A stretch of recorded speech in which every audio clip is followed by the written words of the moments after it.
So this is how I understand it. Yesterday, around the time that I did what I did as the Attorney General, would have been technically March 29th in Russia. Maybe not quite March 29th in the Ukraine or Belarus or even Lithuania or Donetsk, Donbass. May not have been. But it would have been in Russia, in parts of Russia, right? And you guys have not been honest about any of this. So my attorney general's activities are going to be on the Russian schedule until further notice. I would be honest with you. If I was the equivalent of an attorney general in Russia, I would support the people of Donbass. I would.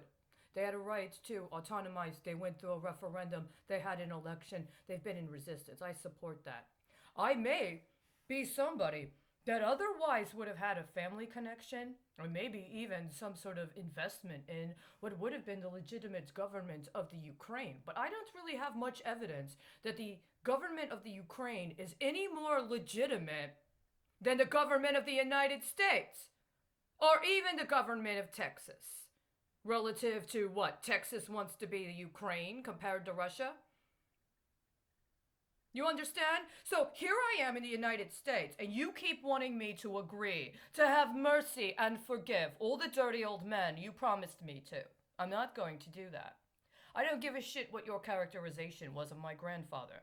When my grandfather died, I would have been bestowed with his inheritance. And as the first grandchild of my generation, and as somebody that had already engaged in a process, including a process to go before the court after contacting Congress, I would have been eligible for fulfilling whatever the work was of that commission that was started in the 80s in conjunction with the Department of Treasury that I'm absolutely certain my grandfather was consciously involved with. I am not forgiving your old men and letting them claim me. So you're just going to have to adjust appropriately. I don't like being on this COVID. I especially don't like it because you keep wanting me to allow for my Russian assets, or rather my Soviet assets, to be used to slander China. My obligations with China are 100% completed.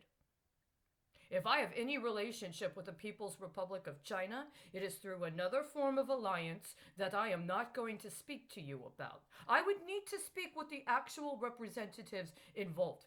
This little virtual foray with whatever you want me to project onto him and his little swaps is not acceptable. I'm not accepting it. So we're just going to have to go with the flow, I suppose, for the next couple of days. I already know that you've done this in the evenings. You put me on Asian markets over the evenings, and you nuke it. You nuke it. The problem is that's a projection of toxic deals that were set up by irresponsible Americans trying to cover their asses for their relationship with organized crime. I have an understanding that I actually, authentically me, is actually very appreciated over there. And your anti-Semitic slander that keeps compelling this effort to try to convince me I need to kill my own Jew and let evangelical Christians or let some aberration of Christendom take it over is just as offensive to my Jew as it is to my Christian, as it is to my Muslim, as it is to my Buddhist. Every single aberration is equally offensive. And if you don't like the fact that that's all that it ends up attempting to coerce out of me, you should already have disgorged all that was illegal and allowed for an appropriate recharacterization so that it could be refinanced. You already know how to do this much better than me. And none of it was ever eligible for insurance because you did not appropriately characterize it to begin with. And so now we are in the situation we're in, and we're just going to have to adjust accordingly.